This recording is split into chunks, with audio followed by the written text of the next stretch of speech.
Welcome to this gathering of the Manatee Unitarian Universalist Fellowship, where for 60 years diversity of faith, race, ethnicity, and sexual and gender identity have been honored by people of courage and vision. We are a covenanted community bound together by our belief in freedom of worship, love, and respect. If you are visiting with us this morning or searching for a spiritual home, we welcome you as our guests and extend an invitation to join us for refreshments and conversations after the service. And today, after the service, while folks are getting coffee and refreshments, Elsa Hannah from Hope Family Services will answer any questions folks may have regarding their work to end domestic violence and providing shelter from domestic violence. Hope Family Services will be the beneficiary for our special collection next Sunday. Also next Sunday after the service, I will be having a meet and greet for individuals interested in learning more about how to become involved in our fellowship.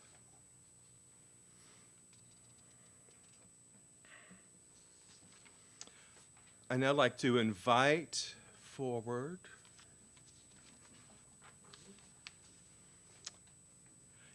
Carol Bartz, Carol Dennison, Sally Isham, and Susan Thompson. Ah, there you are, up front. Yes, yes. For new member ceremony.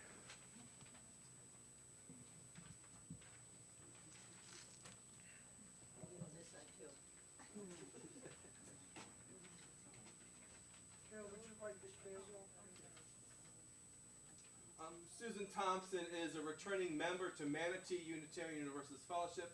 She first joined us in 2001 when she moved to Bradenton from Philadelphia and was an active member until 2013. She realized she has missed this UU community and re-signed the membership book last Sunday, July 7th. And will the congregation please rise in body or spirit and join together in reading the welcome statement found in your order of service as we read Carol Bart's, the candle, sorry, and celebrating the membership of Susan. It's blue.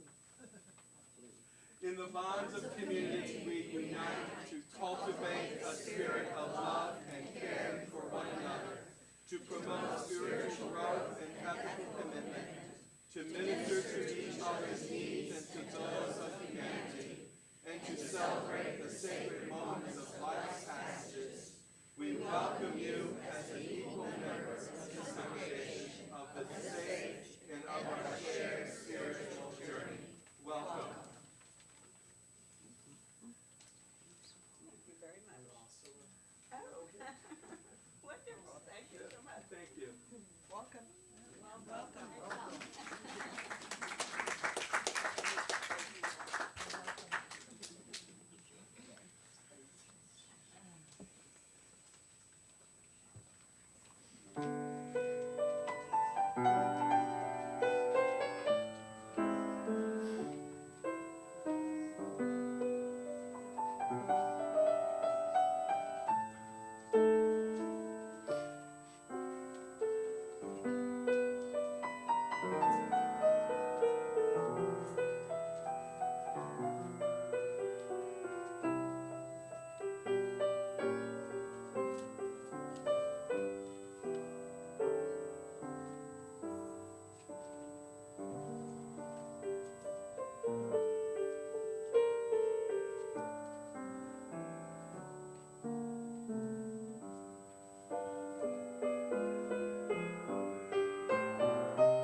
I'd like to call up Pat Rohr to light our chalice. Please join in reading the chalice lighting words in our order of service. We receive fragments of holiness, glimpses of eternity, brief moments of insight. Let us gather them up for the precious gifts that they are, and renewed by their grace, move boldly into the unknown. We light this chalice to center these gifts and embolden our steps forward.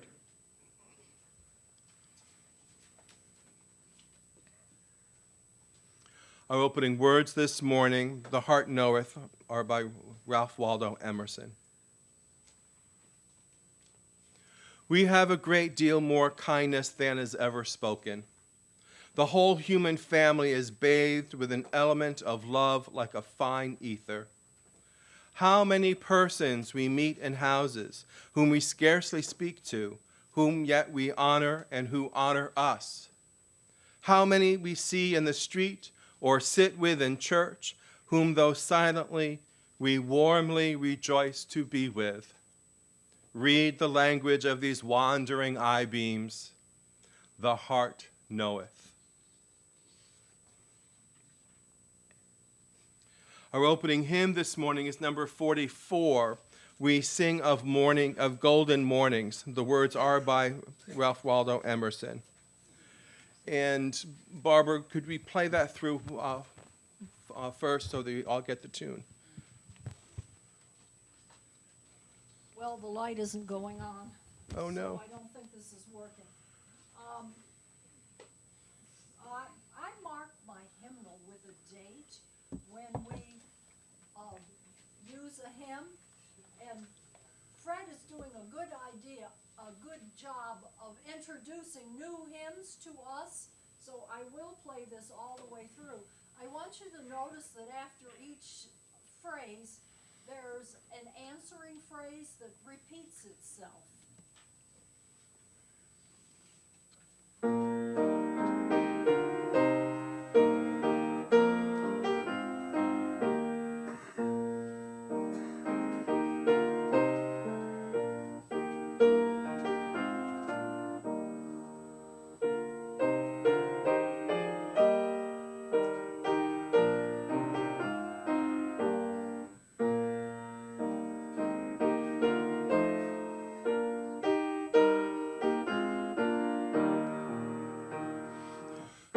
Please stand as you're able. With mornings we sing of sparkling seas. Of prairies, valleys, mountains, and stately forest trees.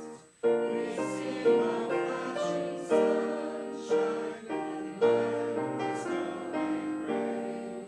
Of woods among the branches and springs to come again.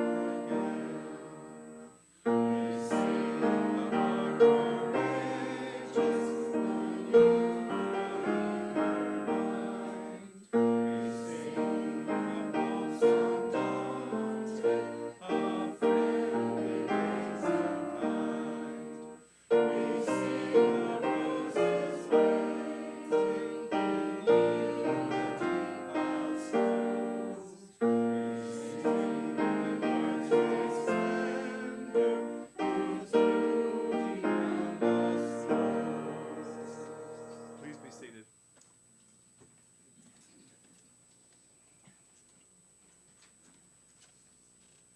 Please join me in our responsive reading, number 531, found in our gray hymnal, The Oversoul, also by Ralph Waldo Emerson. Okay. Let us learn the revelation of all nature and thought, that the highest dwells within us, that the sources of nature are in our own minds.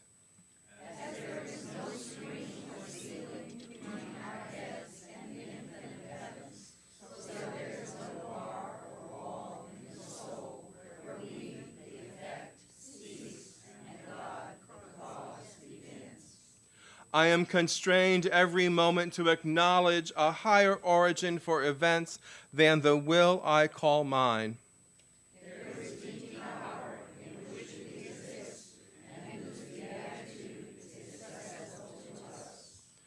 Every moment when the individual feels invaded by it is memorable.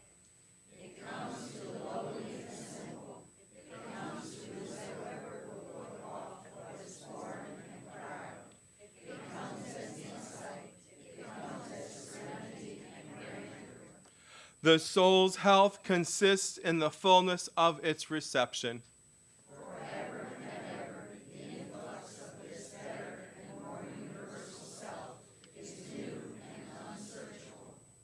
Within us is the soul of the whole, the wise silence, the universal beauty, to which every part and particle is equally related, the eternal one.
If there are saints in Unitarian Universalism, Ralph Waldo Emerson would be considered one of them, because his life and legacy still reverberates through this faith 130 plus years after his death. He became one of the most influential individuals in America, and whose life's work has been studied by generations of people. As philosopher, as theologian, as poet, as essayist, Ralph Waldo Emerson's work is still revered today. To give a quick example of his influence even today, I was at the doctor's the other day, and the inevitable question came up as to what I did for a living. And I said I was a Unitarian Universalist minister, which led to the next comment, which we all know. What is that? So I began to give my rendition of the elevator speech, which is a short explanation that could be stated concisely in the time an elevator goes from the top floor to the first floor of a building. It talked about our principles, our values, and how they have influenced the development of this nation. And then I mentioned Ralph Waldo Emerson, and the recognition bells go off. Emerson, the founder of Transcendentalism? Yes. And then I added, Emerson said that no one book could contain the whole of Revelation. And the head nods in agreement. Emerson remains an important figure in American history and literature. He was a controversial person for Unitarians in the mid-1800s. And because of his controversial points of view, he was not always welcomed into congregations to preach. Emerson had a rough life. He was born into a Unitarian household, his father being the Unitarian minister of the First Church of Boston. However, his father died when Emerson was 8 years old, leaving his mother and siblings destitute.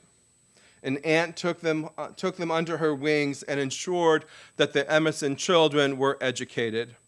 She introduced Ralph Waldo to Hindu texts and Neoplatonism, texts that were to greatly influence his thinking in later life. He was, because of his social standing, able to attend Harvard when he was 14. Imagine 14. After his brother abandoned the ministry for law, his aunt insisted there must always be an Emerson minister in Boston. And so Emerson entered Harvard Divinity School to become a minister. His brother William, unfortunately, died of tuberculosis. Emerson, after graduating from Divinity School, also became deathly ill, but was able to recover. 3 years after he graduated from Divinity School, he took an associate pastorate at Second Church in Boston and married his first wife. 18 months later, his wife died of TB. Emerson was grief-stricken with despair. He became the lead minister of this church. His sermons were not typical of Unitarian ministers of the day. Instead of preaching from the biblical text, he used the text to illustrate his sermon themes, which were focused on living the spiritual life. A dispute arose within the congregation. Emerson came to the opinion that communion, known as the Lord's Supper, was not meant to be institutionalized in the church. He wrote, I am not engaged to Christianity by decent forms or saving ordinances. It is not usage. It is not what I do not understand that binds me to it. Let these be the sandy foundations of falsehoods. What I revere and obey in it is its reality, its boundless charity, its deep interior life, the rest it gives to my mind, the echo it returns to my thoughts, the perfect accord it makes with my reason through all its representation of God and his providence, and the persuasion and courage that come out thence to lead me upward and onward. Freedom is the essence of our faith.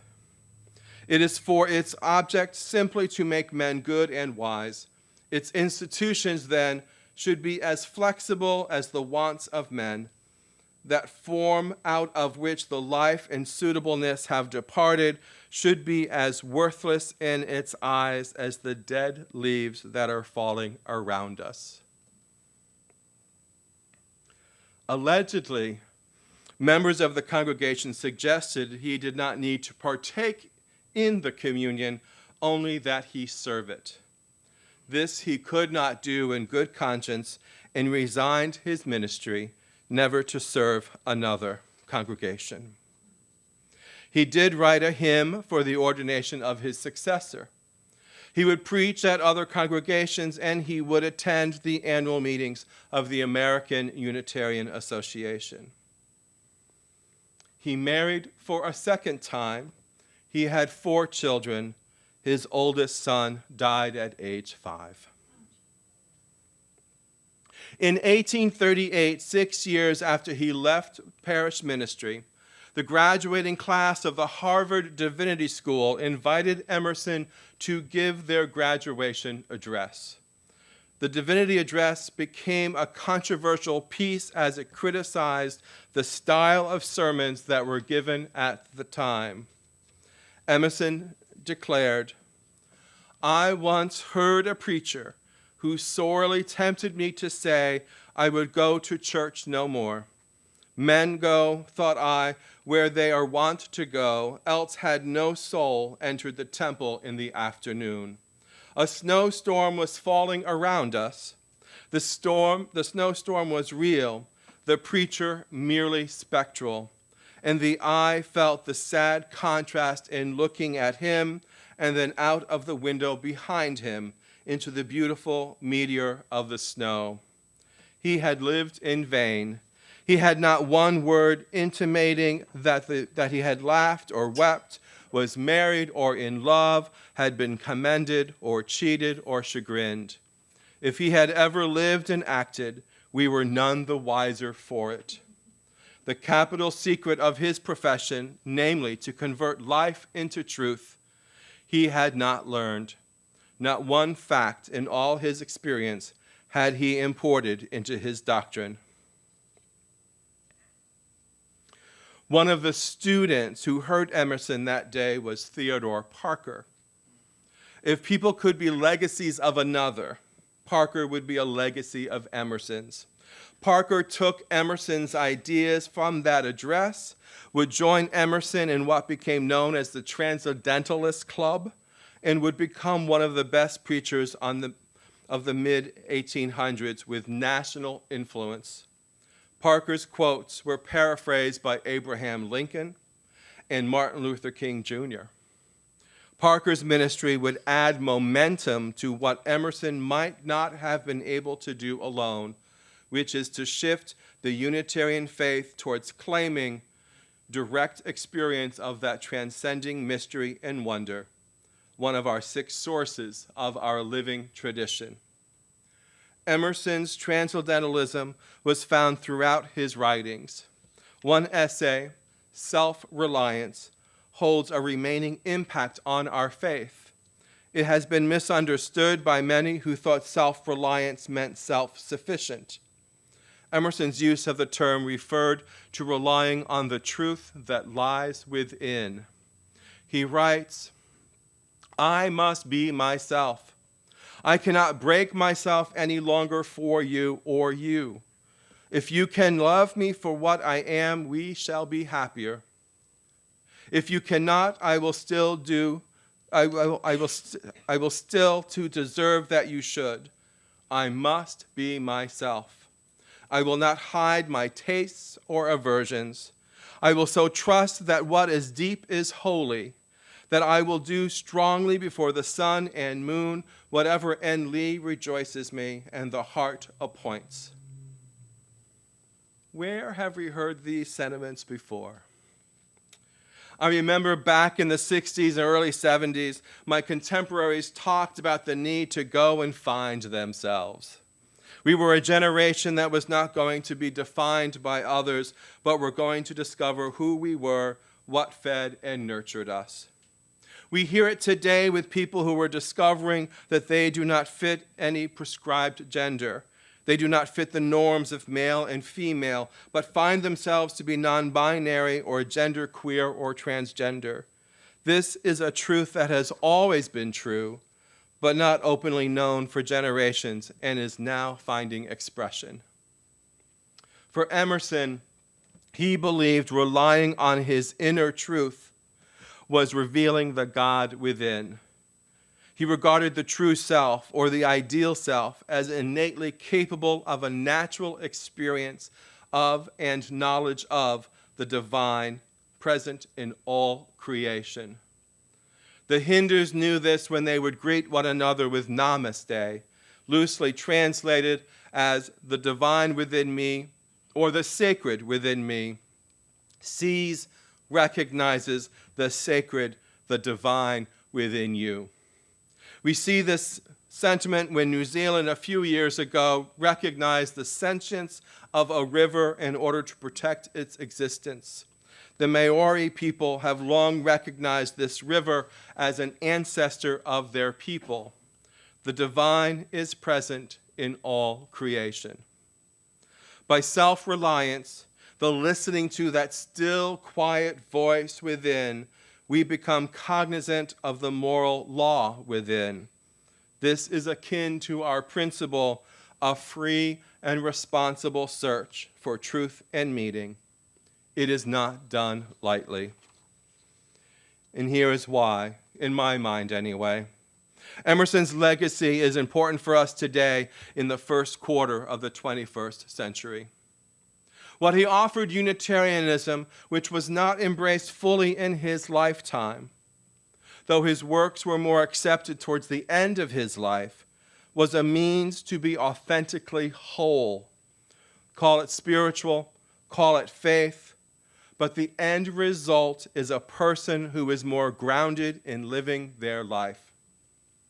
He did not hold on to the form of religion for religion's sake. He saw institutional forms to be dead branches that were perhaps once alive, but now have become rote with no real resonance to lived experience. His goal was for people to find their inner connection to the holy, the divine center of all creation. In so doing, they would live their truth in their lives authentically and open the pathways to see the holy within each of us, the holy found in the day-to-day moments. Emerson has been criticized for fostering a runaway individualism within our society.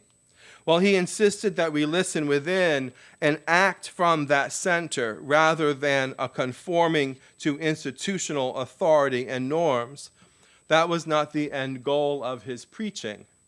He believed that if we listened to the moral law within, then we would be fulfilling the great teachings of religion and our participation in society.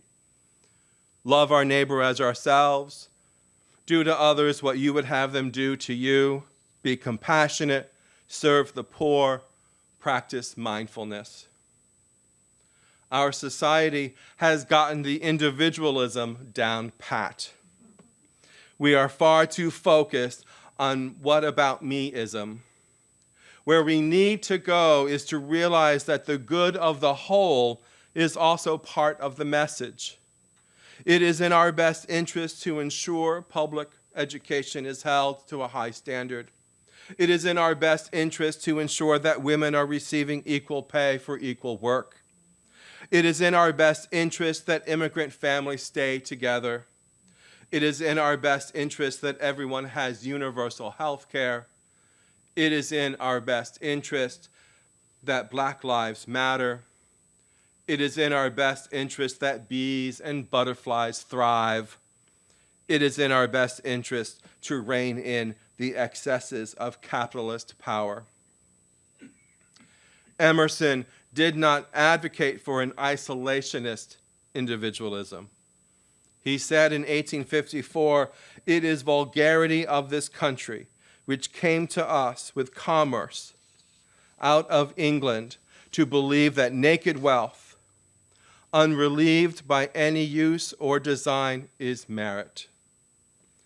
Unitarian Universalism still is in need to heed Emerson's message to be authentically whole, grounded, spiritual for this generation, for this time in our society and world. We need to sit silently to hear that voice within us calling us, leading us to wholeness, first within ourselves, and second within a community of faith, to be a transformative presence for this time and age. Blessed be.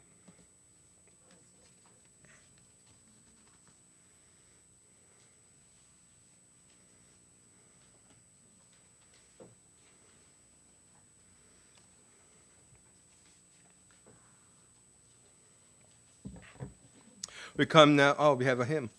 Hymn 1007.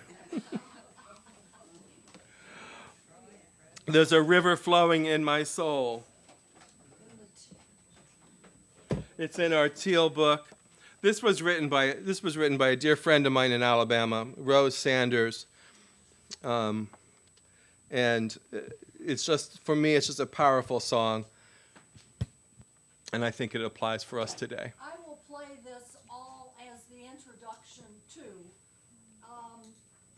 When we get to the third verse, you'll notice there's a repeat, and you end up singing, "There's a river flowing," 3 times before you flowing in my soul.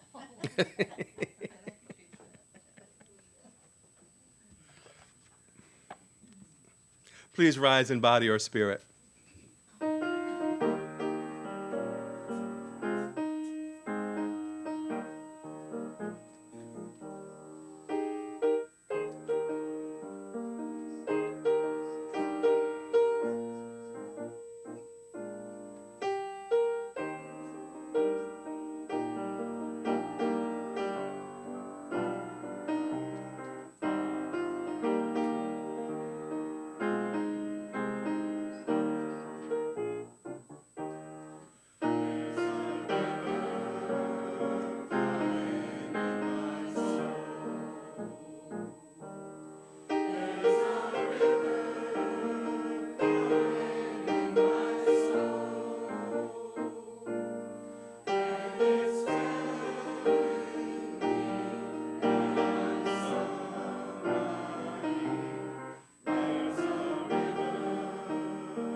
Please be seated. We come to a time of prayers and of the community.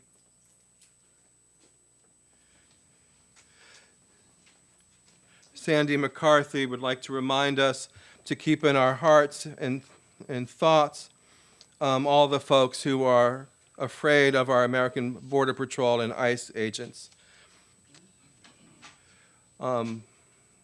And because of the ICE raids that are happening today. Shirley Label has a joy that her co-partner pianist at Summerfield Fellowship is here today, and she would like us all to welcome Claire Hunter.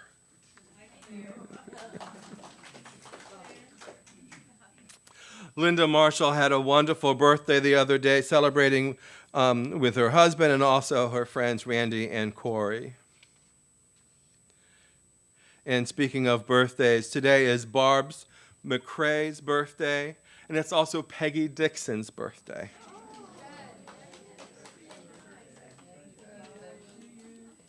Mary Frances Cordick offers thanks for all the prayers and visits and cards sent during her recent illness, and she is happy to be back among us. I ask that we continue to hold the Bartz family in our thoughts and prayers as Daryl adjusts to his receiving stem cell treatment. Lois Stilley is in physical rehab after suffering a fall. Please hold Chuck Wolf and family close with the news of the death of his mother. And it was a joy to see Jim Birch at Share Edition Friday. He is settling into his new home in Venice. There are many who aren't able to be with us and might enjoy a note in the mail, a phone call, a visit. If you notice someone who is not here today, please make a point to reach out to them this week. Let them know we are thinking of them and that we care about them. Let's hold these joys and sorrows and those that have not yet found expression in our hearts in a time of silence. May our hearts be inspired to offer support to one another.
Blessed be and amen.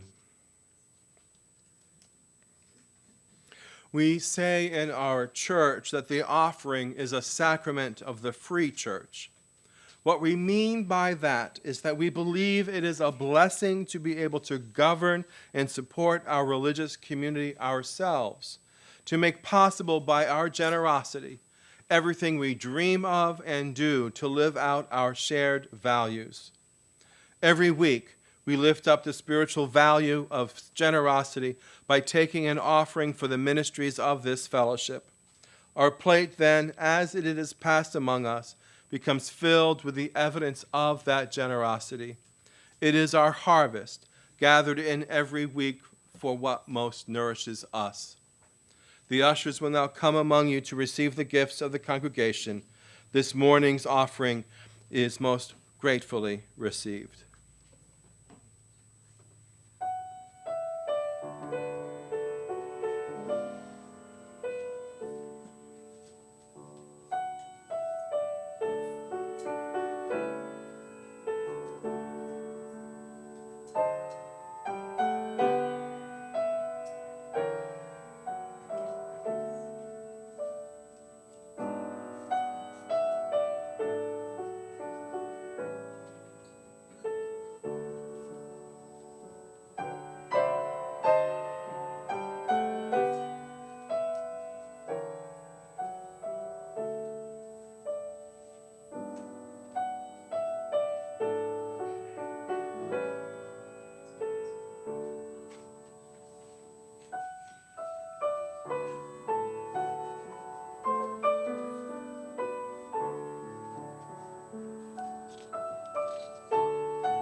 Our closing hymn this morning is number 163, For the Earth Forever Turning.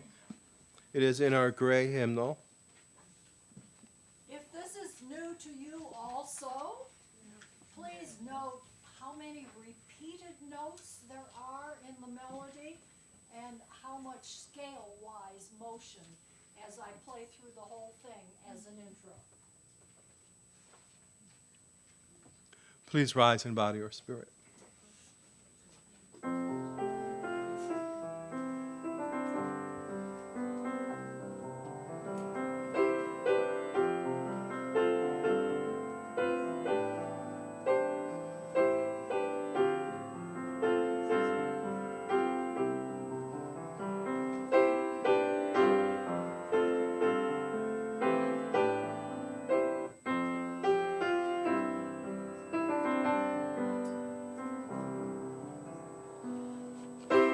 The earth forever turning, for the skies for every sea, for our lives, for all we cherish, sing we our joyful song of peace. For the mountains, hills, and pastures in their silent majesty,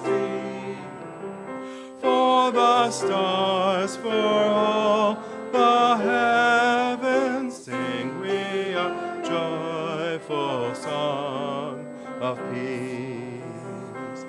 For the sun, for rain and thunder, for the seasons harmony, for our lives, for all creation, sing we our joyful praise to thee. For the world we raise our voices, for the home that gives us birth. In our joy we sing, returning home to our blue-green hills of earth.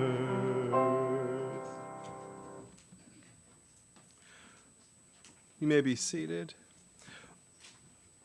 I call Pat Rohr to come forward to extinguish our chalice. Please join me in our extinguishing chalicing words. We extinguish this flame, but not the light of truth, the warmth of community, or the fire of commitment. These we carry in our hearts until we are together again. Go out into this world this week, grounded in who you are inside. Know that love that's within you. Know that light that is within you. And share that with the world, with one another. Go in love and in peace. Blessed be.